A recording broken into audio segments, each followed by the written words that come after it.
श्री गुरुदेव दत्त. श्रीमद भगवद्गीतेच्या 9व्या अध्यायावर आपलं प्रवचन सुरू आहे आणि हा आज 33वा श्लोक आहे. त्याच्यावर आता आपण निरूपण बघणार आहोत. किम पुनर्ब्राह्मणा पुण्या भक्ता राजर्षयस्तथा अनित्यम सुखम लोकम इमं प्राप्य भजस्व माम. किम पुनर्ब्राह्मणः पुण्या भक्ता राजर्षयस्तथा अनित्यम सुखम लोकम इमं प्राप्य भजस्व माम. भगवान सांगतात की एवढे दुराचारातले दुराचारी, पाप योनीतले लोक, स्त्रिया, वैश्य, शूद्र, हे ज्यांना काही, ज्यांनी काही अध्ययन केलं नाही, काय ज्यांना काही संस्कार नाही, अशांना जर म्हणाले माझी परमगती प्राप्त होते या भक्तीने, तर मग म्हणाले किम पुनर्ब्राह्मणा, म्हणजे ब्राह्मणाबद्दल विचारण्याचा प्रश्नच काय म्हणाले, इथे प्रश्नच येत नाही. ब्राह्मण आणि राजर्षी आणि भक्त यांच्याबद्दल सांगण्याची तर काही गरजच नाही म्हणा. तेव्हा म्हणले भक्तीने सर्वांना परमगती प्राप्त होते. तेव्हा म्हणले पुण्यशील ब्राह्मण, राजर्षी आणि भक्त. राजर्षी म्हणजे राजा असून ऋषी आहेत, राजा असून ते सद्गुरूंना शरण गेले आहेत आणि त्यांनी आत्मज्ञान प्राप्ती, सद्गुरूंची भक्ती करून आत्मज्ञान प्राप्ती करून घेतली, त्यांना राजर्षी असं म्हणतात. आणि भक्त यांच्याबद्दल तर म्हणले सांगण्याची गरजच नाही. ते तर म्हणले भगवान सांगतात मला शरण येऊन परमगतीला प्राप्त करून घेतातच. आणि म्हणून सर्व लोकांना भगवान सांगतात, अर्जुनाला सांगतात, ते सुखरहित आणि क्षणभंगूर अशा या मनुष्य देह प्राप्त करून निरंतर माझेच भजन म्हणजे भक्ती कर. म्हणून अर्जुनाला सांगतात की सुखरहित आणि क्षणभंगूर, की ज्या संसारात काही सुख नाही आहे आणि जो क्षणभंगूर आहे असा मनुष्य देह प्राप्त करून निरंतर माझंच भजन कर म्हणजे भक्ती कर. म्हणजे या मनुष्य देहाला येऊन काय करायचं आहे मनुष्याने, तर म्हणजे निरंतर नाही, आता एक 15 मिनिट मी करतो आणि नंतर संसार करतो असं नाही, निरंतर माझंच भजन कर असं भगवान सांगतात. म्हणजे माझीच भक्ती कर. नाही मग हे सगळं करून घेतो आणि मग नंतर भजन करतो, नाही म्हणा. आधी सद्गुरूंच्या आश्रयाला जा, सद्गुरूंचं शरण, सद्गुरूंना शरण जा, त्यांच्याकडून साधना प्राप्त करून घे, त्यांचा आश्रय कर, ज्ञान प्राप्त करून घे आणि मग त्या ज्ञानाने संसार कर, तर तुला तो बाधक होणार नाही. तेव्हा भगवान सांगतात की जर अशिक्षित, साधारण, अल्पबुद्धी असलेले, एवढेच काय तर म्हणले दुराचारामधले दुराचारी असलेले मनुष्य देखील भगवान म्हणतात माझ्या भक्तीने परमगती प्राप्त करून घेतात. आपण म्हणतो अरे काही नाही म्हणाले, ज्याला काही येत नाही, ज्याने काही ट्युशन लावली नाही, जो काही हुशार नाही असा मुलगा, पण त्यांनी म्हणाले काय त्याची आपल्या गुरुवर भक्ती आहे आणि गुरु सांगतात तसा तो अभ्यास करतोय, शाळेत सुद्धा त्याच्या टीचरवर खूप भक्ती आहे आणि टीचर सांगतात त्याच्याप्रमाणे, शिक्षक सांगतात त्याच्याप्रमाणे तो अभ्यास करतोय, तर तो देखील म्हणले चांगल्या मार्काने पास होईल. केवळ म्हणाले बुद्धिमान असलेले, चतुर असलेले तेच होतील असं नाही म्हणत. आणि म्हणून भगवान सांगतात की जिथे अशिक्षित किंवा साधारण अल्पबुद्धी असलेले, एवढेच काय तर म्हणले अतिशय दुराचारी असलेले मनुष्य देखील माझ्या भक्तीने परमगती प्राप्त करून घेतात. तर तिथे म्हणले अत्यंत श्रेष्ठ कुळात जन्मलेले, ब्राह्मण कुळात जन्मलेले, आचार विचाराने शुद्ध असलेले आणि भगवंताबद्दल प्रेम असलेले असे भगवंताचे भक्त. मात्र एक गोष्ट आहे म्हणजे हल्ली असं झालंय, ब्राह्मण कुळातही जन्मतात काय, पण संस्कारही होतात, पण नंतर ते संस्कार विसरतात. मग ते जे अभक्ष भक्षण करतात, दारू काय पितात, अमक काय करतात, जे प्यायचं नाही ते पितात, जे खायचं नाही ते खातात, म्हणजे म्हणजे त्याचे संस्कार फुकट जातात. म्हणून ते सांगतात की श्रेष्ठ कुळात जन्मलेले, आचार विचाराने अत्यंत शुद्ध असलेले आणि भगवंताबद्दल नितांत प्रेम असलेले असे भगवंताचे भक्त, असे पुण्यशील ब्राह्मण आणि असे राजर्षी, म्हणजे जो राजा सद्गुरूंना शरण जाऊन त्यांच्याप्रमाणे जो राज्य कारभार करतो, असा राजा सद्गुरूला शरण जाऊन त्यांनी आत्मज्ञान प्राप्त करून घेतलेलं, जो राजर्षी पदीला प्राप्त झालाय, असे सर्व हे सर्व माझे भक्तच आहे. आणि माझ्या निरंतर भजनाने, माझं निरंतर भजन करत असतात. काय भजन करतात म्हणजे काय, तर माझी भक्ती करतात, निरनिराळ्या साधनाने भक्ती करतात. अहो एवढंच काय म्हणाले, माझे भक्त माझी भक्ती कशी करतात. एरवी म्हणाले ज्ञानामध्ये असं सांगितलंय, ज्ञान मार्गात असं सांगितलंय की सर्व, मागच्या वेळेला आपण हरिपाठाच्या अभंगात बघितलो, सर्व माया तोडी काय, सर्व सुख सोडी, सर्व आणि इंद्रिया सवडी लपून. तेव्हा म्हणले एवढं एवढं कठीण गोष्टी करायला लागतात. म्हणजे ज्ञान मार्गात असं आहे ना, ही सर्व सुखामधून, सर्व इंद्रियामधून आपलं मन काढून घेऊन आणि सर्व संबंध, सर्व माया बंध तोडून, आपले सगळे सोयरे कुटुंबीय सगळं सर्व माया तोडी आणि इंद्रिया सवडी लपून, आणि इंद्रियाच्या ठिकाणी तर अजिबात जाऊ नको, त्या इंद्रियाच्या घरात जाऊच नको. एवढं कठीण सांगितलं ना. आणि म्हणून गौतम बुद्ध ते एवढे राजे होते, म्हणजे त्यांना काय कमी होतं, आणि तरी सर्व सुख काय, सर्व माया तोडी त्याने अंमलात आणलं. सर्व माया तोडी, सर्व माया तोडूनच टाकली म्हणतो. काय मीराबाई ही तर म्हणले राणी होती, राज ऐश्वर्य होत, पण सर्व माया तिने तोडली, सर्व माया तोडी. पण भगवान सांगतात की अरे असंही करण्याची गरज नाही म्हणा, तू भक्तीने म्हणली खुशाली इंद्रियांच्या ठिकाणी राहा म्हणाले. ज्ञानेश्वर महाराज सांगतात अरे इंद्रियामध्ये राहू नको, ते ज्ञान सांगतात,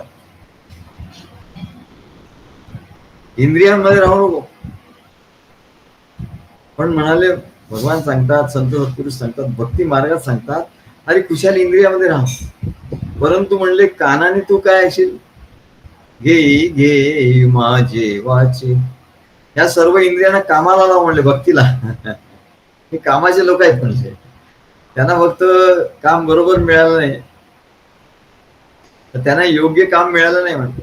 म्हणून घे घे माझे वाचे, वाचेला म्हणाले गोड नाम विठोबाचे, विठोबाच्या नामामध्ये नाव घ्यायला लावा.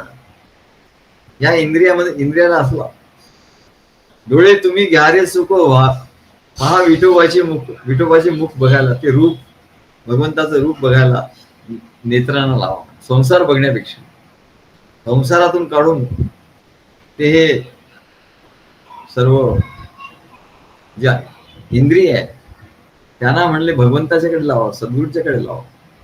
तुम्ही ऐका रे कान माझ्या विठोबाचे गुण, मनात येते धाव घेई राही विठोबाचे पायी. आणि मग म्हणले काय हरकत नाही, मग म्हणले तुम्हाला या देहातून, या इंद्रियांमधून निघण्याची काही गरज नाही. ते ज्ञानी लोकांसाठी सांगितलं. मग भक्त लोकांना काही ज्ञान नाही, मग त्यांना काय सांगितलं, त्यांना सांगितलं जसं तू संसार करतो ना तसंच भक्ती, फक्त सद्गुरूंची भक्ती कर, सद्गुरूंचं रूप बघ. नेत्राने तू इतर काय काय बघत असतो, तर सद्गुरूंचं रूप बघ. काय कानाने तू सद्गुरू सांगतात ते ज्ञान आहे,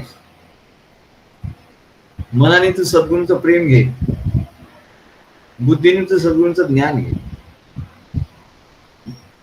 वाचेने तू सद्गुरूंनी दिलेला मंत्र जप कर, वाचेने तू सद्गुरूंचे गुणानुवाद गा की सद्गुरू हे आमच्यासाठी काय काय गोष्टी केल्या. हेच म्हणलं सद्गुरूंचं चरित्र आहे, हेच भगवंताचं चरित्र आहे. तेव्हा असं जेव्हा तू करशील ना, यालाच भक्ती म्हणतात, यालाच भजन, निरंतर भजन म्हणतात. अरे किती सोपं आहे म्हणजे निरंतर भजन. सद्गुरूंनी काय ज्ञान दिलं त्या ज्ञानाचं आठवण करावं. सद्गुरूंनी काय प्रेम दिलं ते मनामध्ये साठवावं, मनामध्ये साठवत जावं आणि त्याची गोडी घ्यावी. वाचेनी त्यांचं गुणगायन करावं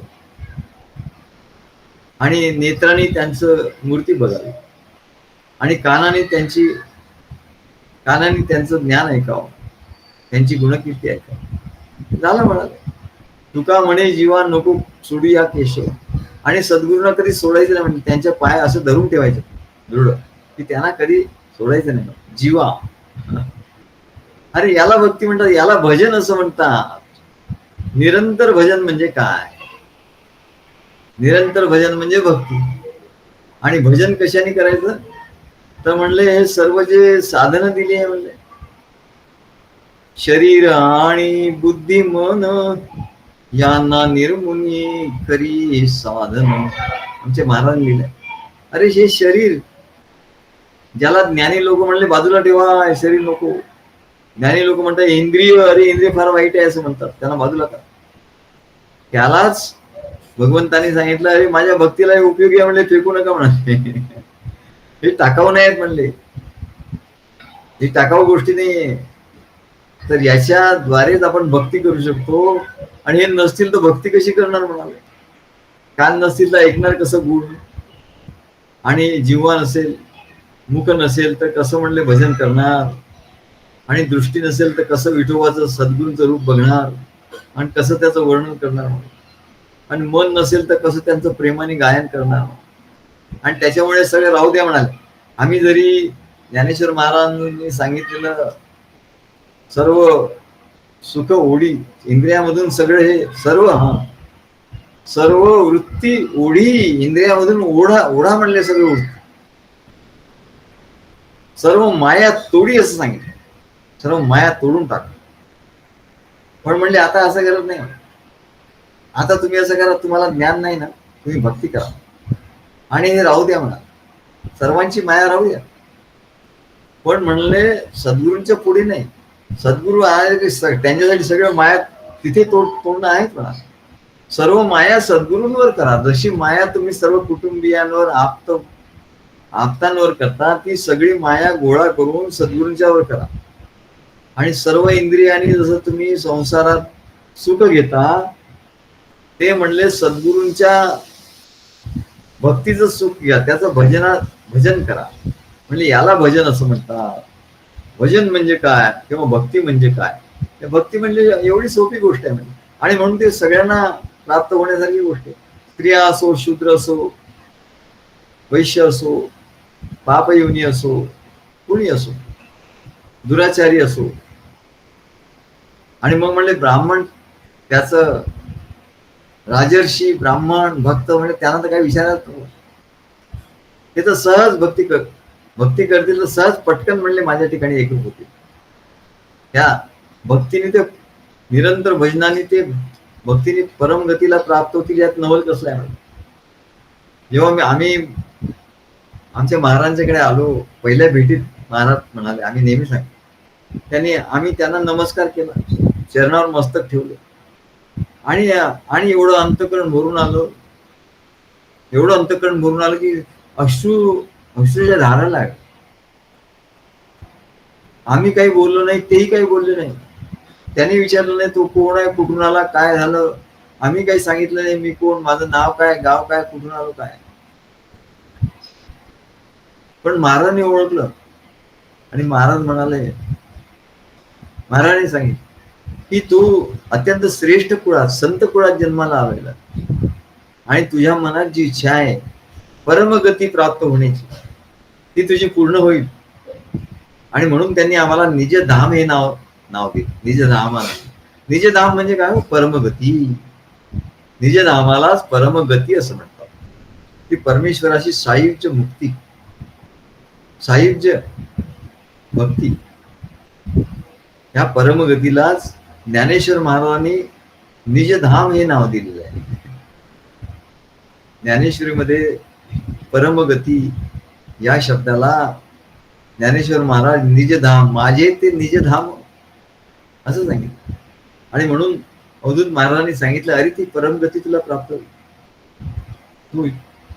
आणि त्यांनी माझ्या चेहऱ्यावर सांगितलं की तू अत्यंत श्रेष्ठ अशा संत कुळामधून तुला जन्मलेला आले आहेस आणि तुला ज्या परमेश्वर प्राप्तीच्या हेतून तू आलायस, तुझी ती इच्छा इथेच पूर्ण होईल. मात्र तू सर्व माया सर्व माया तू तोडली पाहिजे. आणि म्हणून याप्रमाणे सद्गुरूंना शरण जाऊन दीर्घकाळ त्यांच्या सहवासात सत्संगत राहिलं असतात. म्हणून व्यपाश्रित्य असं सांगितलं की आश्रय, सत्संगती, सहवास, दीर्घकाळ. तेव्हा दीर्घकाळ सद्गुरूंच्या सहवासात संगतीत राहून हा प्रत्यक्ष आम्ही अनुभव घेतला आणि तोच अनुभव सर्वांना यावा म्हणून महाराज म्हणाले, अरे तुम्ही कार्य करा, नंतर तुम्ही नागपूरला जा तेव्हा कार्य करा असं महाराजांनी आम्हाला सांगितलं. पण नागपूरला काय आमचं जाणार तेव्हा म्हणले आम्ही इथेच कार्य केलं, आम्ही सद्गुरू कार्य इथेच सुरू केलं. आणि तेव्हा भगवान सांगतात, काय हे अशी भक्ती, काय हे असं भजन करायचं म्हणलं. आता भजन किती सोपं आहे हो सांगितलं. अरे कारण तुझे इंद्रिय जे आहे म्हणले संसारात ऐकतात, कान ऐकतात, ते कान तू इकडे लावणार सद्गुरूचं ऐकतात. किती सोपं आहे. गुरुवारी शुक्रवारी ते सांगत असतात, निरूपण करत असतात, बस कान जे आहे म्हणले ते इकडून इकडे आणायचे. हे काय कठीण आहे म्हणाले. भजनाचं एक गोष्ट साध्य झाली म्हणजे. दुसरं म्हणले तू त्यांचं फोटो ठेव, त्यांचं रूप बघ, आपल्या डोळ्यांनी इतर अनेक रूपडी बघतो संसारात, त्याच्यापेक्षा हे रूप बघ. याला भजन असं म्हणतात. भजन किती सोपं आहे. तुम्ही ऐका रे का माझ्या विठोबाचे तू, काय घेई माझे वाचे. आणि वाचेनी सद्गुरूंचं वर्णन करायचं. जो भेटेल त्याला आपल्या सद्गुरूंचं वर्णन करून सांगायचं. किती सोपं आहे. यालाच भजन म्हणतात म्हणाले. आणि जेव्हा कोणी नसेल तेव्हा गुरुमंत्राचा जप करणे, याला भजन म्हणतात. आणि कोणी समोर आला तर सद्गुरूचं वर्णन करणे, भक्ती मार्गाविषयी सांगणे, ईश्वराला प्रकाशित करणे. महाराज लिहिलं की जिथे संधी मिळेल तिथे ईश्वराला प्रकाशित करायचं, याला भजन असं म्हणतात, भक्ती असं म्हणतात. तेव्हा याला सद्गुरू कार्य असं मना. त्याच्यामुळे काय होईल, मनामध्ये सद्गुरूचं प्रेम राहील नाही. आता आम्ही प्रत्येक वेळेस जेव्हा सांगतो महाराजांना शरण गेलो तेव्हा आमचं अंतःकरण तेव्हा तर भरून आलंच होतं, पण जेव्हा जेव्हा आम्ही म्हणतो तेव्हा तेव्हा ते भरून येतं. काय आणि अंतःकरण भरून येणे, मन त्याने अंतःकरणाची शुद्धता होते आणि तिथे भक्ती, तिथे ज्ञान स्थापित होतं. आणि म्हणून याला भजन हे श्रेष्ठ आहे. बघा त्याला काही ज्ञान लागत नाही. ज्ञान तर सद्गुरू देतील मला, याला काही ज्ञान लागत. आणि ते आधी ज्ञान ते आम्ही प्राप्त केलं त्याचा काही उपयोग नाही. म्हणजे ते कचऱ्याच्या टोपलीत फेकून दे म्हणा, नाही तर ते तुला त्रास दे. तूच म्हणाले मला ज्ञान सांगशील. आमचे एक शिष्य आहे ते म्हणले आम्हाला ज्ञान सांगतात, खूप ज्ञान सांगतात. मी काय झालं, आम्ही त्यांना खूप ज्ञान सांगितलं. आता काय झालं, त्यांना बरं झालं. ते ज्ञान, त्या ज्ञानाचा उपयोग की दुरुपयोग माहित नाही, ते करून ते आम्हाला सांगतात, असं झालं, तुम्ही असं केलं, असं त्याचा दुरुपयोग केला. शाबास, तू त्या ज्ञानाचा उपयोग तर नाही केला पण दुरुपयोग चांगला करता. चला ठीक आहे, या अर्थाने तरी तुला ते ज्ञान उपयोगाला येत आहे ना. तेव्हा हे कशासाठी करायचं म्हणलं, सद्गुरूचं भजन. अरे तुला कळलं का म्हणलं भजन कसं करायचं, भक्ती कशी करायची, आज कळतच नव्हतं. म्हणलं अहो सद्गुरूचं भजन करायचं, भक्ती करायची म्हणजे काय करायचं. सद्गुरूचं भजन करायचं, भक्ती करायचं. ते गोपीने काय केलं, गोपी काही नाही, सद्गुरूंचं रूप, त्या श्रीकृष्णाचं रूप बघत होत्या. आणि त्याच्यावर त्यांचं खूप प्रेम होतं. श्रीकृष्णाचं प्रेम त्या घेत होता आणि श्रीकृष्णाला प्रेम त्या देत होतं. म्हणजे मन त्यांनी अर्पण केलं, मनाने ते भजन केलं. त्याच्यानंतर श्रीकृष्णाशी त्या बोलत होत्या, संवाद करत होत्या आणि तो संवादच एकमेकीने सांगत होत्या. झालं म्हणजे वाणीचं तप झालं, वाणीनी भजन झालं. म्हण कानांनी म्हणले त्या एकमेकींशी बोलत होत्या, तेच ऐकत होत्या. म्हणजे कानाने भजन झालं आणि त्यांचा जीव श्रीकृष्णावर जडलेला होता. त्यांना ते ध्यास लागला होता. अरे बस याला तर भक्ती म्हणतात. म्हणजे भक्ती किती सोपी आहे हो.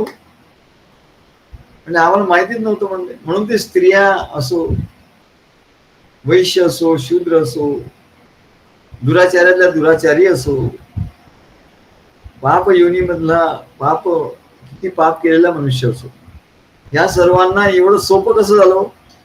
कारण काय, त्यांनी म्हणले ज्ञान ऐकलंच नाही. ज्ञान ऐकलं असतं तर बाबा बाबा बाबा त्यांनी म्हणलं, त्यांना सांगितलं अरे असं काही नाही, ज्ञानी काही नाही. तुमच्या कानाने घेई माझी वाची गोड नाम विठोबा, तुम्हाला मंत्र दिलाय तो म्हणा. आणि तुम्ही सद्गुरूंची जे काही तुम्हाला सद्गुरूंच्या बद्दल वाटतं ना ते तुम्ही सांगा. म्हणून आमच्या महाराजांकडे जे लोक यायचे, काही बाहेर गावाहून पण यायचे, तर महाराज त्यांना सांगायचे तुम्ही आता बोला. म्हणजे तुमच्या ठिकाणी काय ते वाणीने तुम्ही भक्ती भजन करा, तुम्ही ऐका, तुम्ही बोला, तुम्ही हे प्रेम घ्या, प्रेम द्या. याला तर भजन म्हणतात. म्हणले याला भक्ती म्हणतात. आणि याने काय होतं तर म्हणले परमगती प्राप्त होते, याने निजधाम प्राप्त होतो. आणि आता दुसरं सांगतात, अनित्यम सुखम लोकम इमम प्राप्य भजस्व माम. माझी भक्ती कर, मला माझं भजन कर. तुला सांगितलं आता भजन कसं करायचं, त्याची रीती सांगितली मला. हे भजनच तू कर, माझं सद्गुरूंचं भजन कर म्हणा. कारण काय, त्याचं कारण सांगतात अर्जुनला, अनित्यम असुखम लोकम इमम प्राप्यम. हे जे जीवन आपल्याला प्राप्त झालंय, हा जो लोक मृत्यूलोक प्राप्त झालाय, यातलं सुख जे आहे म्हणले, सुख नाहीच म्हणले याच्यात, हे अनित्य आहे. हा जो लोक आहे म्हणतो अनित्य आहे, यातली कुठली गोष्ट शाश्वत नाही म्हणते. या पे कोई न परमनंट असं गाणं आम्ही ऐकलं होतं, की इथे काहीच परमनंट नाही म्हणते, सगळंच टेम्पररी आहे म्हणते. काय इथे जे जे काही दिसत आहे म्हणजे तुला ते काय काय काळाने पटापट कधी काळाच्या ओघात निघून जाईल काय सांगता येत नाही. आज आहे उद्या नाही म्हणा. आणि म्हणूनच ते मला वाटते निघाला असावं काय, की यूज अँड थ्रो ही कन्सेप्ट कशी निघाली. पूर्वीच्या काळी कसं होतं की मोठ्या जुगतीने जुगत असं म्हणायचं, मोठ्या जुगतीने काय काय गोष्टी जमा करून ठेवायचे. आमच्या किरणकडे तर एक मोठा संदूक आहे, त्याने आम्हाला दाखवला त्यांच्या गावी. म्हणले सद्गुरू बघा आमच्या पिढ्या चालेला हा संदूक आहे म्हणले. त्या संदुकामध्ये काय काय त्यांचे जुनं सगळं असं भरलेलं आहे काय. पण म्हणाले हे परमनंट आहे असं वाटतं, पण काही काळाने हे परमनंट राहणार नाही म्हणाला. काही काळ राहील, काय सांगता येत नाही. आपल्या या पिढीपर्यंत राहील, पुढची पिढी काय करणं सांगता येत नाही. म्हणजे पुढची पिढी ते काढून टाकतील, म्हणजे विकून टाकतील. दागदागिने असेल ते विकून टाकतील, घर असेल ते विकून टाकतील, काय संदूक असेल ते विकून टाकतील. पण म्हणले किती काळ जरी ते ठेवलं मोठ्या जुगतीने, पूर्वीचे लोक असं करायचे. पण आताच्या लोकांचं एक बरं आहे म्हणाले, त्यांना काही अटॅचमेंट नाही म्हणे. घ्यायचं, जुनं झालं का विकून टाकायचं. जुनं होण्याच्या आधीच आमच्या देवी सांगतात हा शर्ट आता, पण म्हणलं फाटला कुठे शर्ट. आम्ही तर शर्ट फाटला की शिवून हे घालत होतो, तिकडे लावून घालत होतो. नाही त्या आता तर ते गेलंच, पण त्याचा रंग पण फेड नाही झालेला आणि तो फाटलेला पण नाही, त्याचं बटन पण नाही गेलेलं. तो एवढा नवीन दिसतो की लोक आम्हाला म्हणतात काही नवीन शर्ट शिवला. आमच्या मंडळी म्हणतात तो फेकून द्या म्हणतात, आता जुना झाला. अरे काय यूज अँड थ्रो ही गोष्ट चांगली आहे म्हणले. काय सर्व माया तोडी सर्व माया तोडातोडी करत असतो. याच्यामुळे तोडातोडी म्हणले मध्ये ना आजकालचे लोक चांगले आहेत. गाडी जुनी झाली नाही, नवीन दिसते तरी म्हणले विकून टाका. किरणला तर आम्ही सांगितलं तुमची गाडी जुनी झाली नाही पण ना म्हणलं मोठी घ्या, पण भक्ती मार्गासाठी. It makes all difference. त्यांची गाडी भक्ती मार्गासाठी म्हणून, ते काही संसारासाठी नाही. तेव्हा म्हणाले भगवान सांगतात अनित्यम, इथे सगळ्या गोष्टी अनित्य आहे म्हणा, काहीच नित्य नाही. असुखम, आणि तुला जे सुख वाटतं ना त्या गोष्टी तुला सुख नाही देऊ शकत म्हणले. आणि सुख वाटतं तर ते दुःखात कधी परिणत होतं काही सांगता येत नाही. म्हणून त्याला असुखम असंच म्हटलं. सुख म्हणता म्हणता ते कधी दुःख मिळेल काही सांगता येत नाही. तीच गोष्ट सुख म्हणता म्हणता दुःखात परिणत होईल. म्हणून अनित्यम असुखम लोकम इमम, हा जो लोक आहे म्हणजे मृत्यू लोक, त्याच्यात अनित्य आहे. आज आहे उद्या नाही. मनुष्य आज आहे उद्या नाही. वस्तू आज आहे उद्या नाही. लोकम इमम, हा लोक म्हणले आज आहे उद्या नाही. प्राप्य हे प्राप्त झालाय, पण हे कशाकरता प्राप्त झालंय? भजस माम, माझी भक्ती करण्याकरता प्राप्त झालेलं आहे. हे तू लक्षात ठेव. हे सुख भोगण्याकरता प्राप्त नाही झालेलं. काय मोठा बंगला, मोठ्या गाड्या, मोठ्या हे सुख भोगायला गेला तर दुःख त्याच्या मागे आहे म्हणा. सुख जवा पाडे दुःख पर्वता एवढे, एवढं सांगून ठेवलं म्हणले. एवढं सुख दिसेल आणि त्याचं रूपांतर काय होईल? त्याच्याकडे तू घ्यायला गेला तर ते मोठं मोठं होईल आणि पर्वता एवढं होईल म्हणजे दुःख. म्हणून काय ते सांगतात भगवान, इशारा देतात काय, भजस्व माम, माझं भजन कर. तुला सांगितलं आता भजन कसं करायचं. आता तू असं म्हणू शकत नाही मी कसं भजन करू. सद्गुरूंना शरण जा आणि त्यांच्या कार्यामध्ये धरून राहा. आणि सर्व अवयव जे तुझे इंद्रिय आहेत ते सर्व त्या भक्तीला लावणार. कारण हे जग, आपलं जीवन, हा देह, आपले कौटुंबिक नातेवाईक, आप्तमित्र, धन संपत्ती, गृह, वस्तू, हे जरी पूर्णपणे खोटं नसलं तरी हे अनित्य आहे आणि असुखम, म्हणजे त्याच्यापासून सुख मिळणार नाही. ते आधी नव्हते, पुढे राहणार नाहीत. आणि म्हणून भगवान गीतेतच सांगतात तम संयोगम, तम संयोग वियोगम योग संहितम. तो त्यांचा जो संयोग आहे म्हणले तो वियोगच आहे म्हणजे. प्रत्येक घडीला त्यांचा वियोग होत चाललाय ना. तम संयोगम, तुला असं वाटतं त्यांचा संयोग आहे, नाही म्हणले. प्रत्येक एक क्षण गेला की त्यांचा वियोग होत चालला म्हणा. आणि त्यांचा वियोग, नेहमीचा वियोग, कायमचा वियोग, हा यालाच योग असं म्हणतात. किती छान योग आहे हो. आता कोणीच नाही, सगळे आमच्या बरोबरचे होते आणि सगळे गेले म्हणा. किती छान योग आहे. वा. आता मग योग कोणाशी? आता भगवंताशी योग आहे म्हणलं. बरं झालं, आता कोणाचं काही राहिलं नाही म्हणलं. त्याच्यामुळे हा योग संहितम, हा मस्त योग आहे. आता मला भगवंताचं भजन करता येईल. योग संहितम, तम संयोग वियोगम योग संहितम. या सर्वाचा कधीही वियोग, आधी वियोग होता, पुढे वियोग होणार आहे.